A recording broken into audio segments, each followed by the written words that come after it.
Olá pessoal, aqui é a professora Bárbara, sejam bem-vindos a mais uma aula da disciplina de Microbiologia e Parasitologia. E na aula de hoje nós iremos dar continuidade às doenças que são causadas por protozoários. Doença de Chagas. Essa doença recebeu esse nome em homenagem ao médico e pesquisador Carlos Chagas, que foi quem descobriu a doença, certo? É uma doença inflamatória causada por um parasita encontrado em fezes de insetos. O agente etiológico da doença de Chagas é o Trypanosoma cruzi. Ele tem esse nome, Cruzi, em homenagem a Oswaldo Cruz. Quando Carlos Chagas descobriu a doença, ele quis homenagear o seu mestre, que era Oswaldo Cruz, por isso que ele colocou esse nome, Cruzi, em homenagem a ele. O vetor são insetos do gênero Triatoma. Esses insetos são popularmente conhecidos como barbeiro. Nós temos aqui, 3 espécies de barbeiro. Eu coloquei aqui o gênero Triatoma porque são várias espécies que podem transmitir o Trypanosoma cruzi. E aqui nós vemos 3 dessas espécies desse inseto transmissor. Aqui nós temos uma imagem laboratorial do Trypanosoma cruzi, infectando algumas hemácias. Os sintomas da doença de Chagas dependem da fase em que o doente se encontra. Na fase aguda, que ocorre logo depois que o inseto ele deposita suas fezes e o indivíduo é contaminado, ela geralmente é assintomática, ou seja, o indivíduo ele não apresenta sintomas. Quando ele apresenta sintomas, eles incluem febre, mal-estar, inchaço de um olho, inchaço e vermelhidão no local da picada do inseto, fadiga, irritação sobre a pele, dores no corpo, dor de cabeça, náuseas, diarreia, vômito, surgimento de nódulos. Lembrando que nem sempre o indivíduo desenvolve todos esses sintomas. Às vezes desenvolve 1 ou 2 e às vezes não desenvolve nenhum.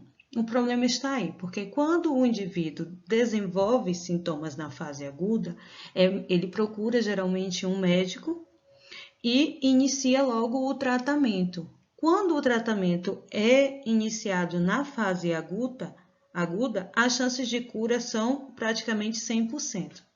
O problema é que quando não aparecem os sintomas, aí evolui para a fase crônica. Anos depois, o indivíduo nem sabia que tinha sido contaminado. E aí as complicações da fase crônica são bem mais sérias e as chances de cura são mínimas. Os sintomas da fase aguda, eles podem desaparecer sozinhos, depois de um tempo. Se eles persistirem e não forem tratados, a doença pode evoluir para a sua fase crônica. Mas antes de chegar à fase crônica, ela passa por uma fase chamada de remissão. Essa fase é aquela onde o indivíduo não apresenta nenhum sintomas e é como se ele estivesse curado. Essa fase pode durar anos, pode ser que a pessoa passe tanto tempo que a pessoa morra e não desenvolva a fase crônica. Isso depende de cada indivíduo. Então, quando passa essa fase de remissão, começam a aparecer sintomas mais graves, que são os sintomas da fase crônica, que inclui problemas digestivos e problemas cardíacos. Então, temos constipação, problemas digestivos, dor no abdômen, dificuldades para engolir, batimentos cardíacos irregulares. As complicações é insuficiência cardíaca, devido à cardiomegalia, que é o aumento do coração, megaesôfago, que é o aumento do esôfago, e megacólon, que é o aumento do cólon, que é uma parte do intestino grosso, e desnutrição. Temos aqui uma imagem mostrando uma cardiomegalia, que é um aumento do coração devido ao problema de Chagas, doença de Chagas. Veja, um coração normal está aqui nessa imagem e ele pode evoluir para esses tamanhos aqui. Isso compromete toda a sua funcionalidade. A pessoa pode ter alteração nos batimentos cardíacos, no fluxo de sangue, na oxigenação. Isso compromete todo o corpo do indivíduo. Às vezes o doente de Chagas ele não desenvolve anomalias e problemas no coração e no sistema digestório. Geralmente ocorre em um ou outro. Ou ele desenvolve cardiomegalias, ou ele desenvolve megaesôfago, ou o megacólon. Aqui nós temos uma imagem mostrando o megacólon, que é o aumento do cólon, que é uma parte do intestino grosso. Veja aqui uma imagem normal do sistema digestório. Nós temos aqui a parte do cólon, ó, que é essa região aqui. E aqui nós temos a parte desse cólon alterada pela doença de Chagas. Vejam como é diferente uma imagem da outra, como que ele cresceu. O diagnóstico da doença de Chagas ele pode ser feito na fase aguda através de um exame de sangue. É possível visualizar o Trypanosoma cruzi em uma amostra de sangue se o indivíduo estiver na fase aguda. Quando ele passa para a fase crônica, ele pode fazer um exame de sangue, mas aí não vai investigar a presença do protozoário no sangue. Vai investigar, então, os anticorpos que o indivíduo desenvolveu, se ele entrou em contato em alguma fase da sua vida com esse micro-organismo, o corpo desenvolveu anticorpos e aí é feito um exame imunológico para a detecção desses anticorpos. Além disso, o médico pode passar eletrocardiograma para saber a situação do coração, raio-x do tórax e do abdômen para ver como é que está o esôfago e o cólon, ecocardiograma e endoscopia. Todos esses exames aqui é feito na fase crônica. Além disso, tem todo um exame clínico feito pelo médico e o histórico do paciente. Transmissão. A transmissão da doença de Chagas, ela é feita através de forma vetorial, ou seja, através do vetor, que é o barbeiro. Após ele realizar a hematofagia, que é o ato de sugar o sangue do indivíduo, o inseto ele defeca na pele, eliminando os protozoários. Quando o indivíduo coça o local, ou se houver alguma ferida naquele local onde ele defecou, os protozoários penetram na pele e migram para a corrente sanguínea. Essa é a transmissão vetorial. Nós temos outro tipo de transmissão aqui, que é a transmissão vertical, e ocorre da mãe para o bebê. Temos outro tipo que é a transfusão de sangue, que é mais raro, porque são feitos vários exames para saber se o indivíduo está apto a doar sangue. E o contato com sangue contaminado em áreas lesionadas. Esse tipo de transmissão geralmente é feito de forma acidental. Então, o indivíduo ele pode estar trabalhando com amostras de sangue de algum paciente no laboratório e se ele tiver alguma área lesionada, uma ferida na pele, na mucosa e entrar em contato com essas amostras, ele pode se contaminar. Mas, devido a todas as normas de biossegurança adotadas em laboratório, geralmente esse tipo de transmissão ocorre de forma mais rara, certo? Mas pode ocorrer.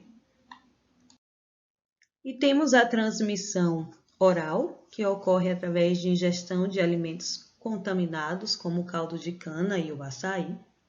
No caso do açaí, quando ele está contaminado, é quando há a presença de vetores na fruta e elas não são higienizadas corretamente.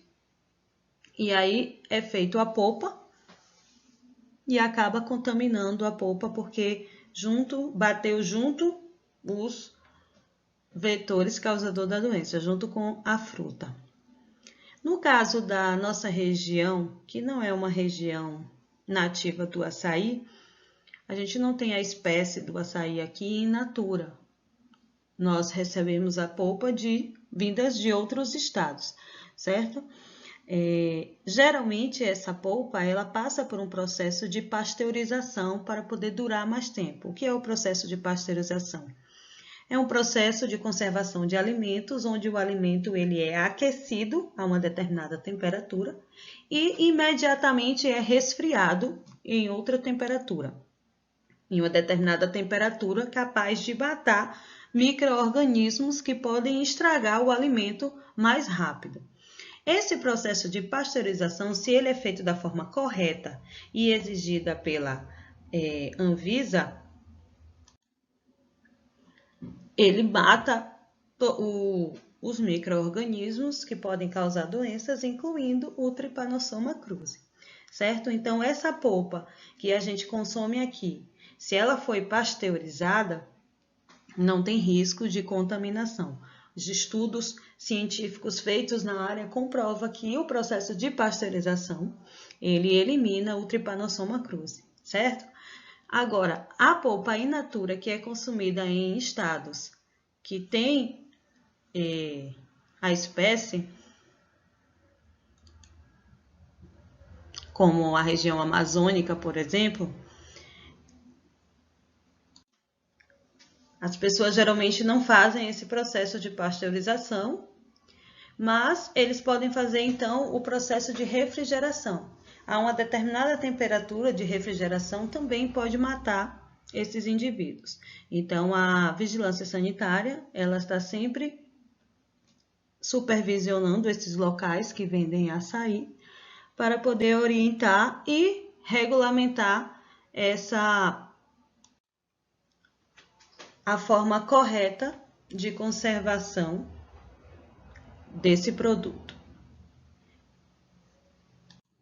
Em relação ao caldo de cana, ele fica contaminado porque às vezes a cana ela não é higienizada de forma correta antes de moer, certo? Além da cana não ser higienizada, nós temos a parte da máquina, onde pode ficar alguns barbeiros ali naquela região, e quando passa a cana, moe junto com a cana, o barbeiro, e acaba contaminando o caldo de cana.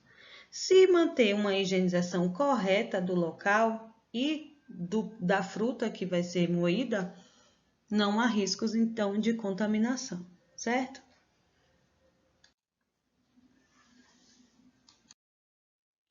O tratamento, ele também vai depender da fase em que o indivíduo se encontra, da fase da doença que o indivíduo se encontra.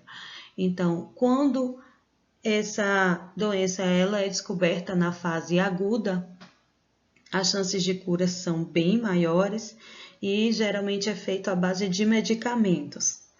Quando ele descobre na fase crônica, o tratamento vai depender então das manifestações clínicas que o indivíduo apresentar.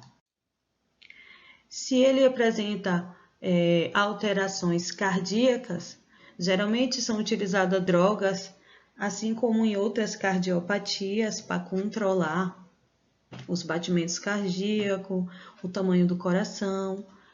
Se ocorre alterações digestivas, pode ser indicado tratamento conservador, como dietas leves, laxativos, lavagens, ou cirúrgico, dependendo do estágio da doença, certo?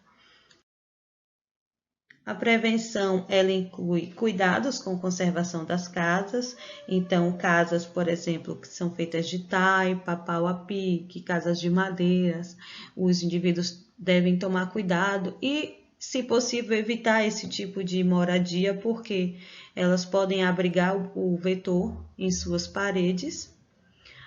Aplicação sistemática de inseticidas, utilização de telas em portas e janelas, priorizar o consumo de alimentos higienizados com compostos de cloreto de sódio ou outros compostos capazes de matar micro-organismos e vetores, controle populacional do barbeiro e, no caso da mãe, fazer sempre o acompanhamento médico quando estiver gestante. Se tem um histórico de pessoas na família que já tiveram doença de Chagas, ou essa pessoa que está gestante já morou em casas de taipa, de pau a pique, é ideal que no pré-natal ela informe isso ao médico para que ele possa solicitar um exame de anticorpos para saber se a mãe está infectada, certo? Em relação ao consumo oral, caldo de cana e açaí, o ideal é sempre procurar locais que sigam a higienização correta e, se for consumir a polpa, verificar se ela passou pelo processo de pasteurização. Ok? A leishmaniose é uma doença infecciosa, porém ela não é contagiosa, ela não transmite pessoa para pessoa de forma direta. É necessário um vetor, que no caso é o mosquito, para que você possa se contaminar com essa doença. Há dois tipos de leishmaniose: a tegumentar, ou também chamado de leishmaniose cutânea, e a leishmaniose visceral, também conhecida como calazar. O agente etiológico da leishmaniose são protozoários do gênero Leishmania. Eu coloquei o gênero porque não é só uma espécie de Leishmania que causa leishmaniose, tem mais de uma espécie, então por isso que eu coloquei somente o gênero. O vetor são mosquitos flebótomos, conhecido popularmente como mosquito palha, esse mosquito que vocês estão vendo aqui na imagem, certo? Aqui nós vemos uma imagem microscópica do agente etiológico, que é uma espécie de leishmania. Os sintomas da leishmaniose, então, eles variam de acordo com o tipo. Se é a leishmaniose tegumentar, surge uma pequena elevação avermelhada na pele, que vai aumentando até se tornar uma ferida, que pode estar recoberta por crosta ou secreção purulenta. Há também a possibilidade de sua manifestação se dar através de lesões inflamatórias no nariz ou na boca. Vejam as feridas como ficam aqui, ó. Tá vendo? Esse aqui são os sintomas da leishmaniose tegumentar ou cutânea. A leishmaniose visceral, também conhecida como calazar, é a forma mais grave da doença e, se não for tratada, ela pode levar o indivíduo a óbito. Geralmente atinge órgãos internos como fígado, baço e medula óssea. E os sintomas incluem febre irregular, anemia, indisposição, palidez da pele e mucosas, perda de peso, inchaço abdominal devido à hepatomegalia e esplenomegalia, que é o aumento do fígado e do baço. O diagnóstico é feito através de exame de sangue ou biópsia, no caso da leishmaniose tegumentar. A transmissão ela é feita através da picada do mosquito flebótomo infectado, mosquito fêmea. O tratamento é à base de medicamentos, certo? Na prevenção da leishmaniose tegumentar, o tratamento adequado nos casos humanos, para que não haja contaminação do mosquito por pessoas doentes e aí o mosquito possa infectar outras pessoas. E redução do contato homem-vetor, que é o homem-mosquito. Uso de repelentes, mosquiteiros, telas finas em portas e janelas. Na leishmaniose visceral, também nós temos a parte de evitar o contato com o homem-vetor e erradicar o flebótomo causador da doença. Além disso, reduzir os reservatórios da doença por meio da eutanásia dos animais domésticos diagnosticados como portadores da doença. Então, se tem algum animal doméstico infectado no bairro ou na sua residência, o ideal é que seja feita a eutanásia desse animal para que eles não possam contaminar alguns mosquitos e esses mosquitos acabar contaminando outras pessoas. Evitar o contato com animais silvestres em áreas desprotegidas, porque esses animais também podem estar contaminados. E, claro que o contato não ocorre de forma direta com esses animais, é através do vetor, que é o flebótomo, certo? Essa doença ela tem cura, principalmente em seres humanos, e se tratado, assim que aparecem os primeiros sintomas, as chances de cura são bem maiores, ok?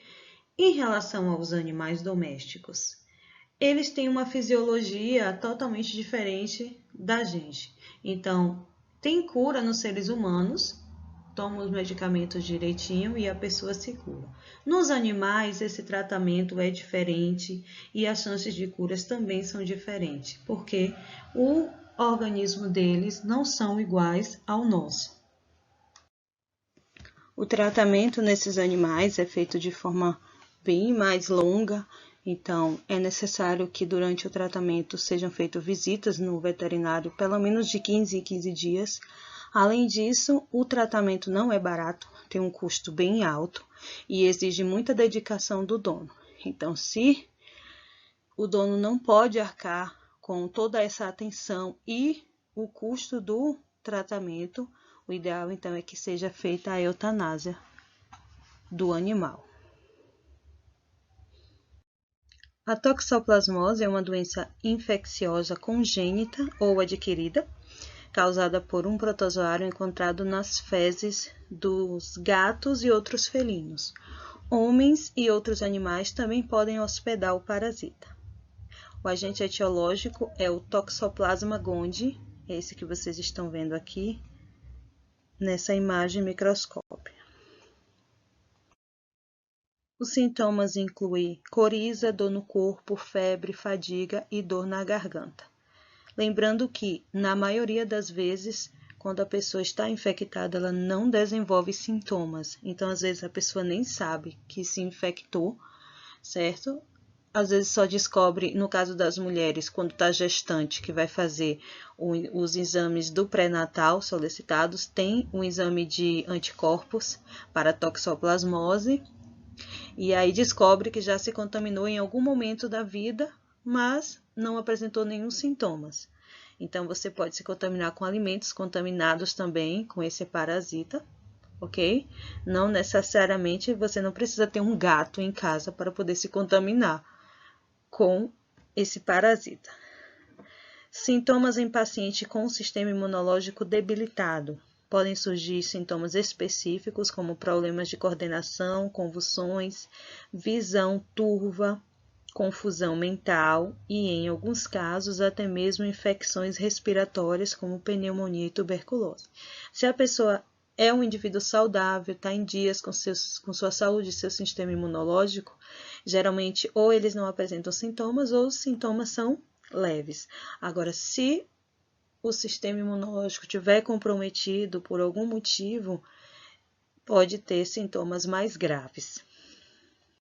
Os sintomas em recém-nascidos, na maioria das vezes, quando não há má formação durante a gestação e o indivíduo não nasce com nenhum sintomas, provavelmente desenvolverão as sequelas graves da infecção depois do nascimento. Pode causar complicações cerebrais, neurológicas, visuais, auditivas, renais, hepáticas e retardo mental. Quando essas alterações, essa má formação, ela acontece durante a gestação, então o bebê pode nascer com hidrocefalia, que é um acúmulo de líquido na região cerebral, ou microcefalia, certo? Além de outras deformações irreversíveis, porque acomete o sistema nervoso.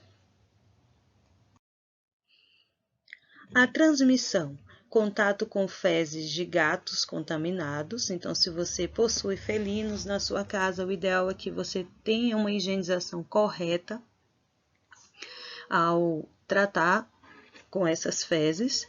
Ingestão de água e alimentos contaminados também. Da mãe para o feto durante a gestação. E transfusão de sangue, que é raro, porque são feitas uma série de exames para você ser apto a doar sangue. O diagnóstico é feito através do exame de sangue. Então, nós temos aqui o ciclo da doença. O gato, ele pode depositar suas fezes em um ambiente aberto, que tem presença de outros animais. E esses animais, eles podem consumir junto com o seu alimento as fezes desse gato e se contaminar. Então, nós temos a caso do boi, do porco. E aí, quando você vai ingerir a carne desses animais, você também pode se contaminar se essa carne ela não tiver devidamente cozida, certo? Além disso, as fezes do gato podem contaminar hortaliças, plantações de alimentos que encontram-se próximo àquelas fezes misturadas ao solo, e você pode se alimentar desses alimentos, não fazer a higienização correta e acabar se alimentando. Então, veja, ou também com contato direto com as fezes desse felino. Se você fizer o manuseio dessas fezes diretamente. Vejam, então, que não é preciso você ter um gato em casa para poder se contaminar. Você pode se contaminar de outras formas também. O diagnóstico é feito através de um exame de sangue. O tratamento, a maioria das pessoas saudáveis e assintomáticas, com sintomas, com sistema imune competente, pode dispensar o tratamento da toxoplasmose. A presença de cistos do parasita no corpo não significa que o portador esteja doente. O tratamento é indispensável para paciente sintomático. Então, se você não apresentou nenhum sintoma, você não precisa tomar nenhum medicamento.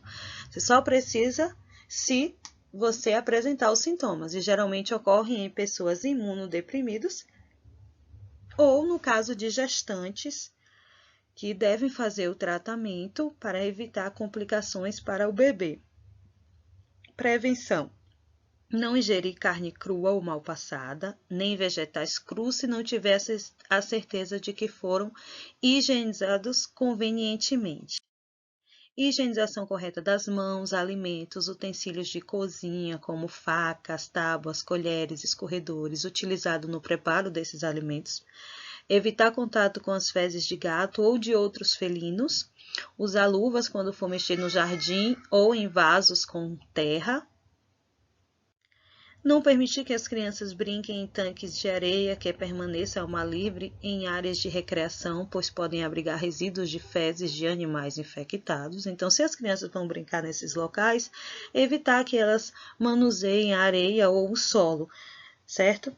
Fazer o pré-natal, isso é imprescindível para a gestante, porque a toxoplasmose ela pode causar a morte do feto, além das malformações. E vacinar o animal de estimação. Existe vacina para animais, certo? Para a gente não tem, mas para os animais tem, ok? Então, se você pode prevenir o seu animal, o ideal, então, é que você dê as vacinas a ele. E você acaba se prevenindo também. Então, gente, aqui a gente encerra nosso conteúdo de protozoários e as infecções causadas por ele, certo? Essa foi a nossa aula de hoje. Fiquem com Deus, espero que vocês estejam todos bem e até a próxima aula.